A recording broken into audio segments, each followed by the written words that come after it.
Te damos la bienvenida a un nuevo episodio de ULPGC Espacio Violeta, nuestro espacio de visibilización de las mujeres, las masculinidades igualitarias y la comunidad LGTBIQ+, en formato audio. Hola, bienvenidos a un nuevo episodio del Espacio Violeta. Somos el grupo Sentipensar y estamos en la primera entrevista del primer taller de la segunda edición del Laboratorio de Innovación Social Feminista, un proyecto del Centro de Estudio y Difusión del Atlántico en el que participamos pues nosotras, el grupo de estudios en género y sexualidad, y que está subvencionado por la Consejería del Gobierno de Política Social, Accesibilidad, Igualdad y Diversidad en la convocatoria para el desarrollo del marco estratégico por la igualdad de Gran Canaria Infinita. Además de contar con la colaboración del Departamento de Psicología, Sociología y Trabajo Social de la Universidad de Las Palmas de Gran Canaria y la Biblioteca Universitaria a través del Espacio Violeta, donde estamos haciendo este podcast. Y por último, el Colegio Oficial de Trabajo Social. En esta segunda edición, el laboratorio nos está dando la oportunidad de trabajar asuntos clave, como la transformación, la innovación social en clave feminista, la salud mental, la violencia de género, interseccionalidad y, como evoca hoy, la educación sexual.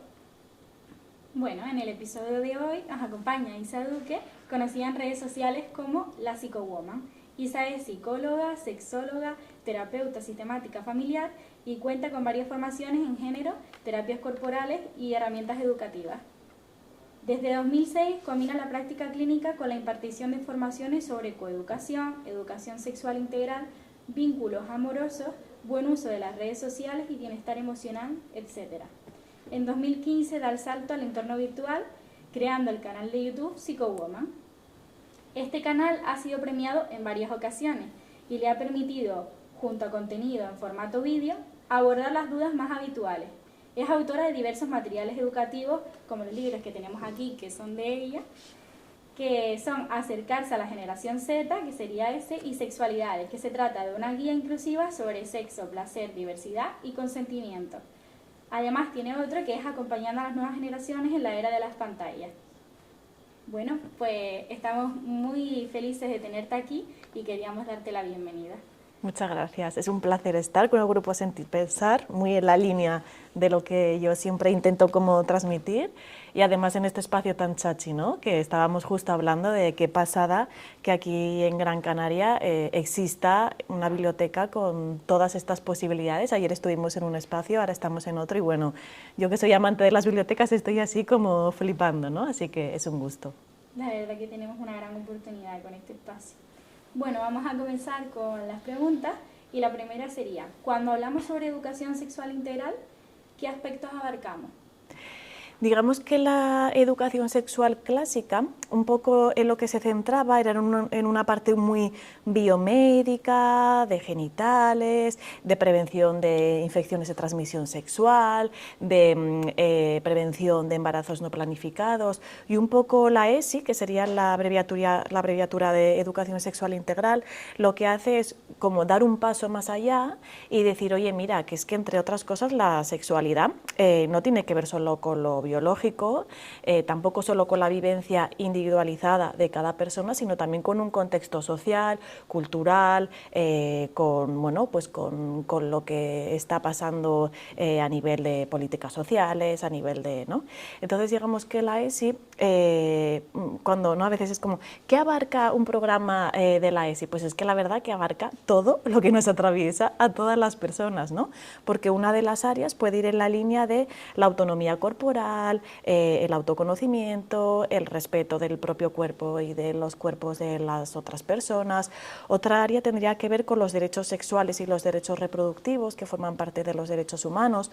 Otra parte tendría que ver con todo lo que tiene que ver con la salud sexual, que se integra también en una escena comunitaria, ¿no? Lo que hablábamos ayer, ¿no? Cuando yo voy al centro de salud con algo que me atraviesa la sexualidad, qué trato estoy recibiendo, por ejemplo, ¿no? También tiene que ver con la aceptación de la diversidad, también tiene que ver con todo lo que sea el análisis de roles y estereotipos en cuanto a la educación diferencial de género y cómo eso opera a la hora de vivir nuestras sexualidades y las sexualidades compartidas, por supuesto todo el tema del consentimiento, de las relaciones deseadas, por supuesto todo lo que tiene que ver con la prevención de violencias machistas, con la construcción del autoconcepto, de la autoestima. Entonces, para mí la ESI básicamente es como esa herramienta que se hable o no de la parte erótica que tiene que ver con la sexualidad, que es una parte pequeñita del concepto amplio de sexualidad. Al final lo que hace es que seamos personas más libres, con más herramientas, más críticas y más respetuosas pues, con nosotras mismas, ¿no? Y con las personas que nos rodeamos, y todo esto también muy atravesado por la justicia social y por la reivindicación de la necesidad, como hablábamos, ¿no? De, bueno, pues por ejemplo, que tengamos derecho a esta educación sexual integral desde pibes, ¿no? Que se supone que, bueno, que es un derecho, que, ¿no? Pero bueno. Y quería preguntar porque no tengo del todo claro a qué generaciones abarcas. En plan, porque nosotras somos generación Z, nos vemos muy... o más bien, no tanto a qué generaciones abarcas, sino cómo las abarcas, porque nosotros somos generación Z y pensamos en nuestra, lo que recordamos de nuestra educación. Nos hemos educado mucho de sexualidad, pero solos, a través de las redes sociales, la pornografía. Entonces hemos visto mucho, entonces se nos crea como la falsa creencia de que lo sabemos todo. Entonces, ¿cómo abarcas enseñar una educación sexual integral a una generación que cree saberlo todo y que ya va como yo voy a ser más que esta persona porque soy una generación que ya está más atenta a los géneros, las sexualidades, el consentimiento, los buenos tratos, y en realidad lo que sabemos, la mayoría, es que nos tragamos todos los bulos y no conseguimos tener un pensamiento crítico? Voy a empezar diciendo que nos tragamos los bulos las personas de todas las generaciones. Esto es importante, ¿no? Porque a veces es como, ay, la generación Z, ayer escuchaba un comentario que iba en esta línea, ¿no? Como la generación Z es que no son críticos con las redes sociales, y yo en paralelo pienso, bueno, a mí quien me ha enseñado el buen uso de las redes sociales y a entrenar mis algoritmos habéis sido la generación Z, ¿no? Entonces, que yo creo que esto nos afecta un poco a todas las personas, y además con el tema de la sexualidad yo siempre meto mucha caña a la gente que crea contenido desde un lugar con la bata, ¿no? De profesional de la salud, a que tengan mucho cuidado, porque como el tema de lo sexual es algo que lo hemos llevado tan a lo íntimo, a lo privado, a lo tabú, es un error, pero lo hemos llevado ahí. Claro, pues hay mucha gente creando contenido, hablando de generalidades, cuando cada persona vive su propia sexualidad, ¿no? Y entonces, bueno, yo creo que por un lado decir que todas las personas nos podemos como pensar que eso es así, no es así, ¿no? Yo recuerdo una campaña que hicimos hace muchos años en Andalucía, que el título era Ya, pero llama, y dábamos un teléfono de información sexual de la Junta de Andalucía, y tenía que ver con esto, ¿no? Como, no, pero ¿qué me vas a contar? Yo ya lo sé todo, y era como, bueno, sí, pero llama, ¿no? Claro, a la hora de trabajar con grupos, sí que es cierto que en los últimos años hay tanta carencia de una educación sexual integral de calidad que yo no veo esta actitud de, tú qué me vas a contar, sino todo lo contrario, ¿no? Claro, porque luego además cuando hacen las preguntas es curioso, ¿no? Yo a veces digo, ostras, que tenemos acceso a tantísima información, pero luego las preguntas que hacen anónimas son las mismas que yo leía y me hacían hace 15 años, ¿no? Como que no ha cambiado tanto, ¿no? Entonces quizá si hay alguna persona que dice, es que yo no sabría cómo entrar para, bueno, pues podemos como dar algo de información que a todas las personas nos puede impactar, para que nos demos cuenta de cómo todo lo que nos han contado, por ejemplo, ha estado totalmente bañado de una mirada pues patriarcal. Os pongo un ejemplo muy concreto. Yo flipé cuando una doctora en biología contaba que para que se dé la concepción, ¿no?, siempre habían dicho, ¿no?, pues bueno, pues los espermatozoides entran en la vagina y entonces el espermatozoide más supermacho gana a los compañeros, es más rápido y entonces va al óvulo que está ahí parado, cual bella durmiente, lo penetra y gracias a eso tú estás aquí, ¿no? Yo cuando hice las prácticas de sexología en un centro educativo, el orientador decía esto al alumnado y esto puede estar un poco en la... Y claro, y luego esta doctora en biología decía, no, es que si estamos aquí es gracias, primero, a un mucus vaginal, a un flujo, hay 6 tipos diferentes, pues el S, que es el que acompaña a los espermatozoides, los alimenta por el camino hacia dentro del útero, hace, ¿no?, como les hace como de escalerita, y hablaba de cómo había como una cooperación y pues al final los espermatozoides se ponían alrededor del óvulo y a través de una comunicación químico-sensorial el óvulo activamente se abría al que tenía como mejor información. Fijaros de qué manera tan patriarcal nos han contado, por ejemplo, cómo hemos llegado a este mundo, ¿no?, y en verdad es a través de un acto de cooperación. Pues cosas como estas, o por ejemplo, lo que es la menstruación. Es que yo a veces con los profes, ¿qué dicen al alumnado que es la menstruación? Pues que, y es que ni eso lo sabemos, ¿no? Entonces, claro, en cuanto dices cualquier cosita, todo el mundo hace así, y los profes incluidos, porque es como, es verdad, es que no nos han contado nada, y lo que nos han contado está súper sesgado, ¿no? Una de las preguntas que, por ejemplo, ahora veo que harían referencia a todo el acceso a la información y a la mercantilización de la sexualidad, tendría que ver con que hace igual 15 años me preguntaban cómo se puede alargar el pene. El tema del tamaño del pene sigue siendo un gran tema que atraviesa a muchos pibes y personas con pene. Esto, o sea, como os digo, ¿no?, como hay cosas que es que no cambian, no cambian. Y claro, pero ahora me dicen, me he hecho un estudio de todas las webs, de todas las posibilidades que hay de intervención, he encontrado esta, que los comentarios, ¿qué opinas?, ¿no? Claro, pero no podemos, claro, y qué interesante aquí, pues desmitificar lo que te están vendiendo, ¿no? Al final es lo mismo de siempre, pero bueno, como muy adaptado pues al neoliberalismo, a la mercantilización, al capitalismo, ¿no?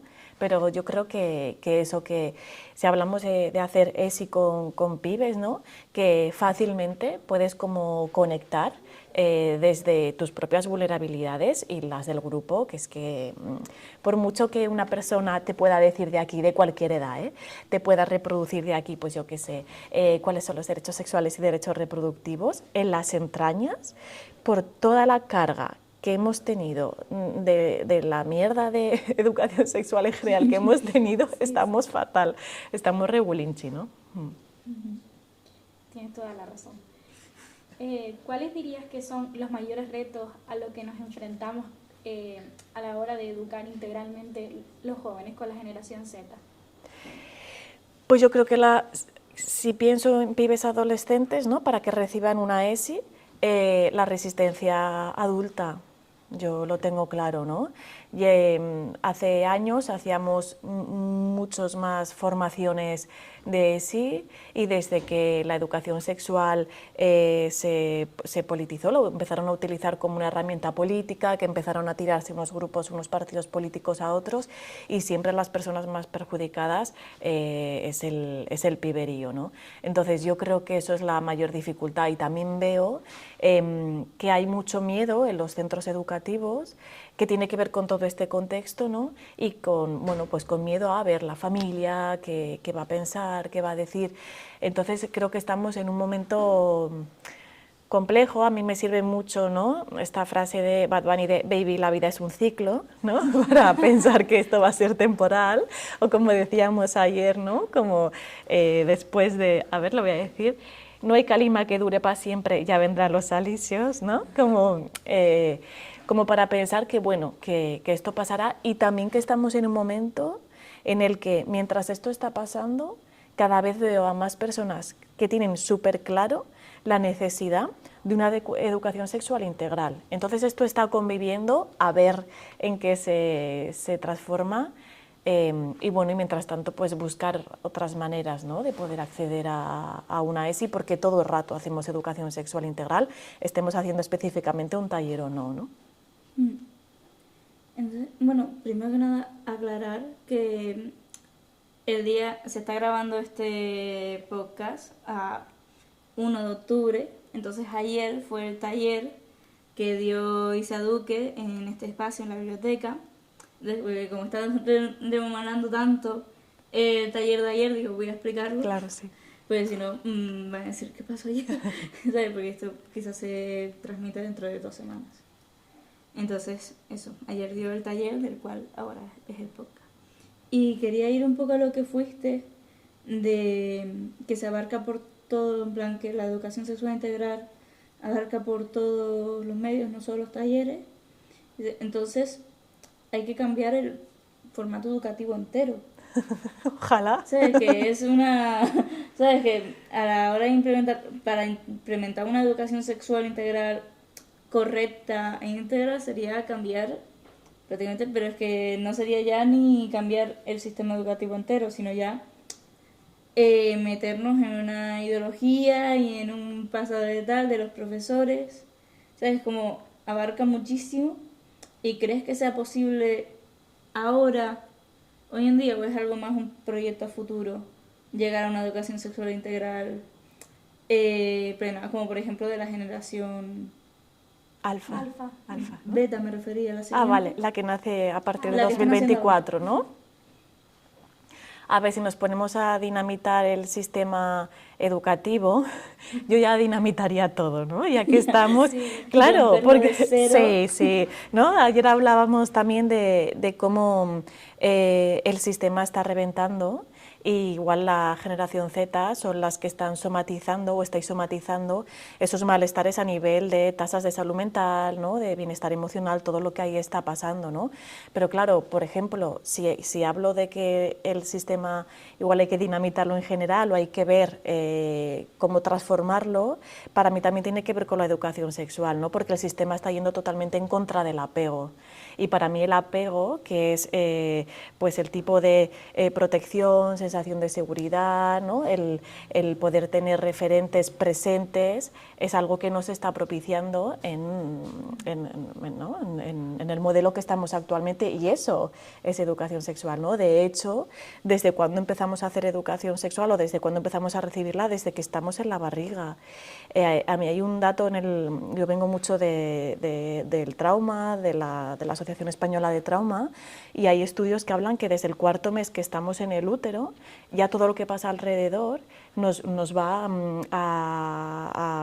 bueno, que repercute, ¿no? Incluso el primer año de vida, los primeros 365 días van a marcar muchísimas cosas, o por lo menos va a haber mucha implicación, ¿no?, aunque luego se pueda revertir. Pues si esto ya lo sabemos, porque, y de esto, por supuesto, como lo que hemos hablado de lo que es la sexualidad o las sexualidades, tiene que ver tanto con todo eso, es que eso nos está poniendo en el centro, nos está poniendo, ¿no? Entonces, bueno, ya que has dicho eso, pues ya me vengo arriba y digo, vamos a darle una vuelta a todo, ¿no? Sí. En este país la ESI depende mucho de cada comunidad autónoma, digamos que la LOMLOE, la última ley educativa, bueno, hay marcos que un poco lo dejan en cada comunidad, y creo que sí que es importante nombrar, y también quien nos esté escuchando, luego si quieren en los comentarios nos pueden contar cómo ha ido en su comunidad, porque sí que hay comunidades en las que trabajamos que nos cuentan cómo sí se están haciendo programas, tipo el programa Escolae, ¿no?, que digamos que era una ESI que empezaba desde infantil, iba acompañando, ¿no? Bueno, que sí se están haciendo, o sí parece que se han hecho, y como estas implementaciones, ¿no? Y esto también es importante porque si no es como rescatar lo que sí se está haciendo en medio de un momento complejo, complicado en el que estamos, pero sí están pasando como cosas muy potentes, ¿no?, como lo que hicisteis y lo que estáis haciendo aquí en el laboratorio, por ejemplo, ¿no?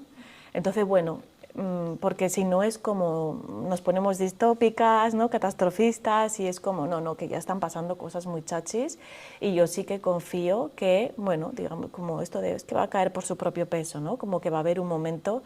También yo creo que la gente tiene mucho lío con qué es la ESI, ¿no?, y que la gente se piensa sexualidad igual a la parte erótica, igual a sexualidad compartida, igual a ¿qué le vais a enseñar a follar? Y es como, no, tú puedes hacer formaciones de ESI que no tengan absolutamente nada que ver con la sexualidad compartida, ¿no? El otro día veía un Reels de un pibe, yo creo que iba como a quinto de primaria, y era en Argentina, y entonces él decía, se ponía a hablar de la importancia del respeto al propio cuerpo, al cuerpo de los compañeros, compañeras, y entonces el entrevistador decía, sí, decía, ¿dónde te han enseñado eso?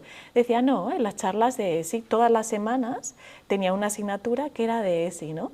Y entonces en esa mesa también había otro pibe más mayor que no había recibido eso, y luego decía como un comentario totalmente pues sexista, ¿no? Y entonces el entrevistador decía, se nota quién ha tenido ESI y quién no ha tenido ESI, ¿no?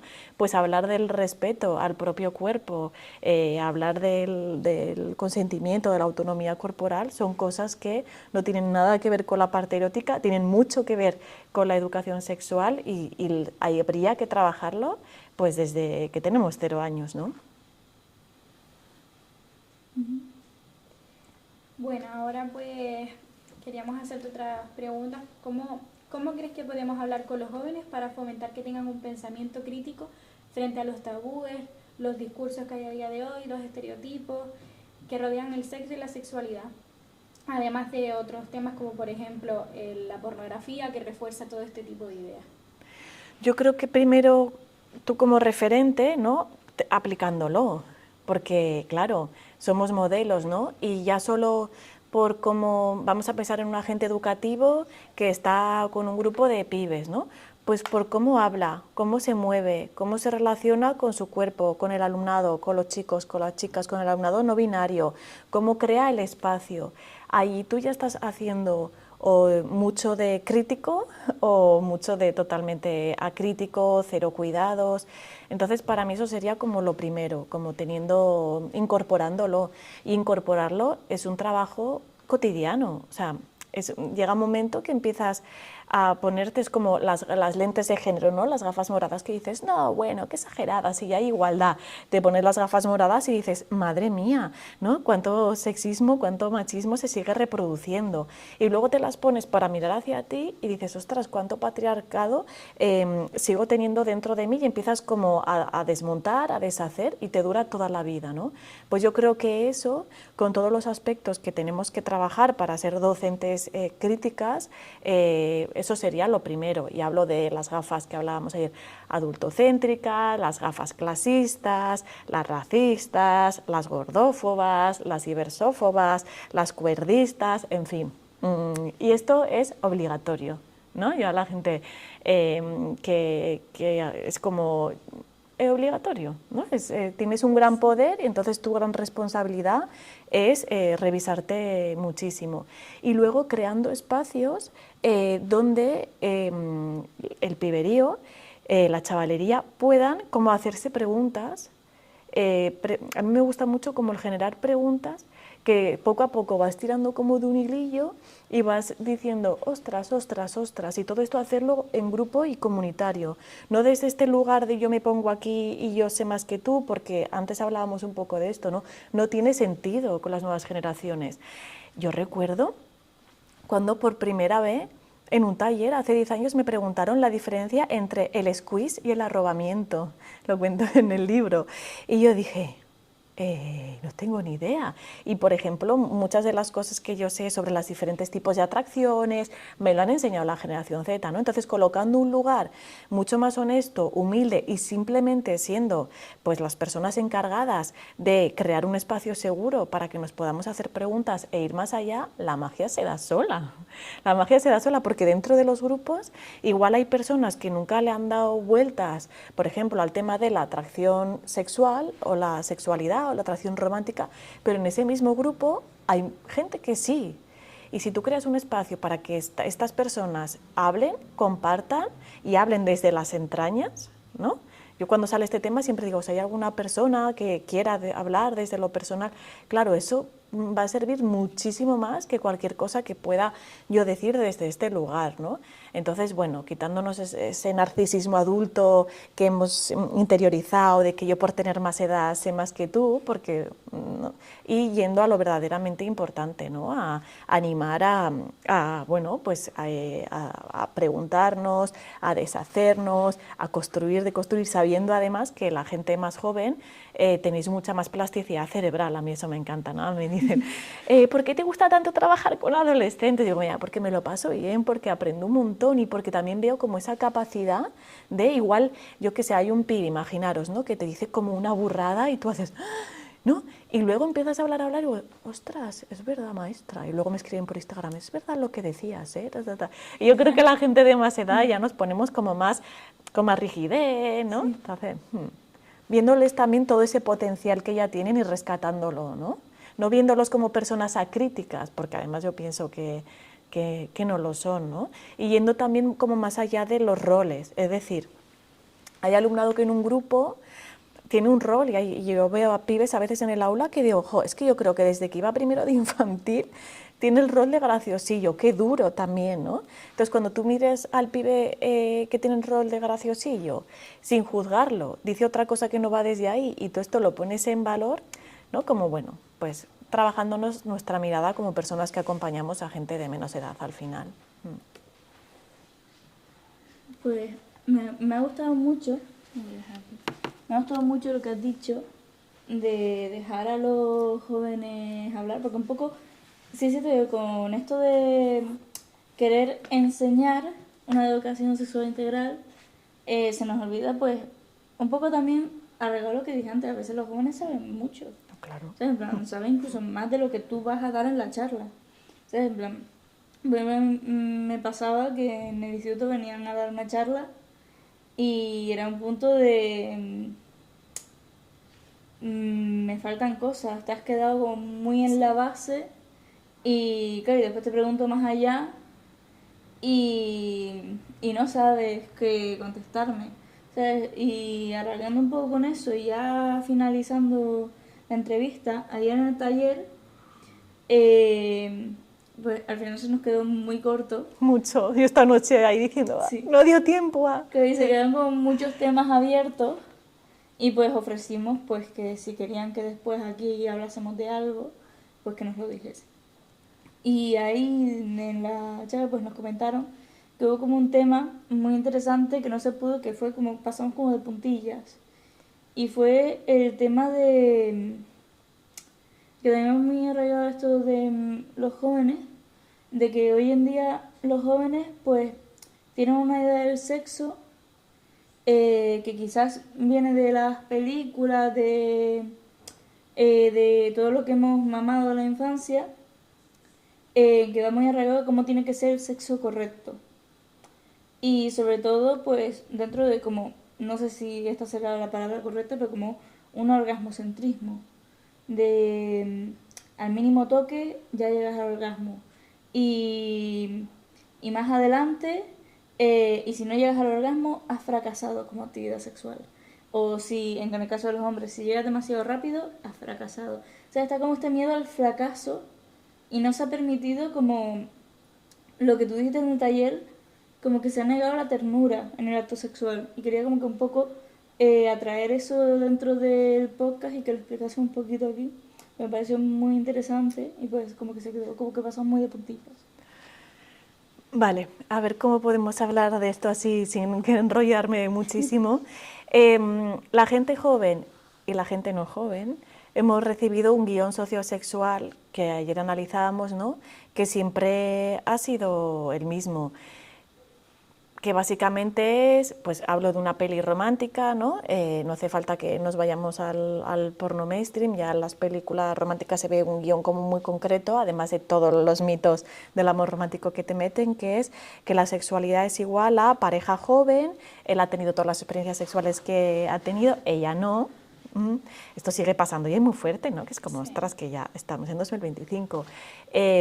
Y bueno, pues sin hablar absolutamente nada, sin conocer absolutamente nada de sus cuerpos, sin haber explorado absolutamente nada entre ellos previamente, pues bueno, dos personas jóvenes, blancas, cis, heterosexuales, con unos cuerpos muy concretos, siempre sale el mismo tipo de corporalidad, pues besito, besito, penetración, ella automáticamente tiene no un orgasmo, sino no sabemos cuántos en la primera penetración vaginal de su vida, ¿no? Que yo siempre digo, claro que sí, ¿no? Totalmente basado en hechos reales, y él es como un autómata que parece que reproduce una escenografía, ¿no? Como ahora tengo que hacer esto, ahora tengo que hacer esto, pero no, le ves la cara y dices, pero está bien, está mal, está disfrutando, ¿qué le pasa, ¿no?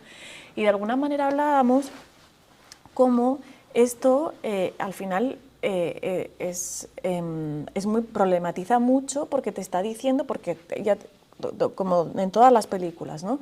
Te está diciendo cómo se supone que tienes que funcionar. Y claro, si por un lado no te hablan de lo que verdaderamente son las sexualidades en plural, que hay tantas formas de vivir las sexualidades como personas, y eso siempre lo digo, y es que llevo 20 años en consulta hablando con gente de su sexualidad y lo tengo claro. Yo no he encontrado ni a parejas, ni a vínculos, ni individualmente que vivan la sexualidad igual que otras, ¿no? Si esto no te lo dicen y todo el rato ves eso, al final te están diciendo cómo se supone, ¿no?, que tienes que funcionar. Y en este cómo se supone que tengo que funcionar, me olvido totalmente, pues, de mí, igual también de la otra persona, porque estoy en mi representación, ¿no? Entonces, si una de las funciones del encuentro con otra persona es la función recreativa, placentera, al final es como, jo, qué mierda, porque no se está, ¿dónde está ahí el goce, ¿no? Bueno, la comunicación, las risas, las babas, los fluidos, los pedos, no sé, las inseguridades, los miedos.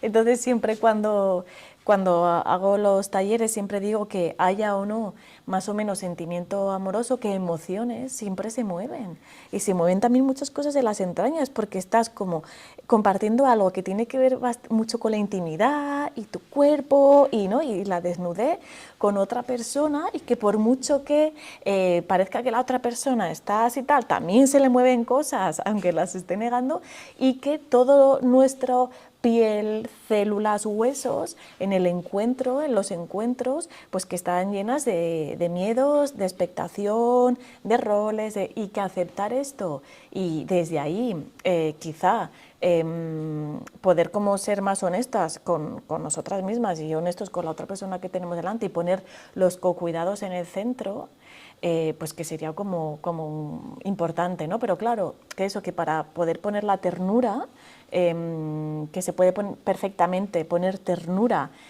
aunque luego no quieras poner sentimiento amoroso, ¿no? Que a veces nos liamos, ¿no? Hay gente que dice, no, luego me moría de darle un abrazo y hacer cucharita, pero claro, por si se iba a pensar no sé qué, y hoy de verdad es que estamos fatal, claro, pero ¿no?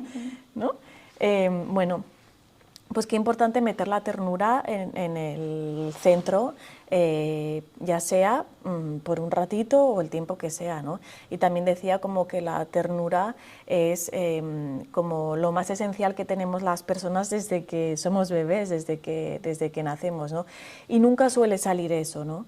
También yo creo que es importante nombrar que también en los últimos años tenemos un montón de series súper chachis que le dan la vuelta a todos estos modelos, ¿no? Yo siempre pienso, bueno, yo me veo todas las series adolescentes, es que me encantan, ¿no? Y digo, uy, ojalá yo hubiera tenido pues un Heartstopper, un Sex Education, una serie como Generation, bueno, en fin, ¿no? Unos referentes igual como los que salen los últimos años en Operación Triunfo, que digo, es que dan mil vueltas en Valores a Bustamante, ¿no? Es toda esta gente, ¿no? Bueno, pues también como poder recoger ahí todo eso que sí pasa, ¿no?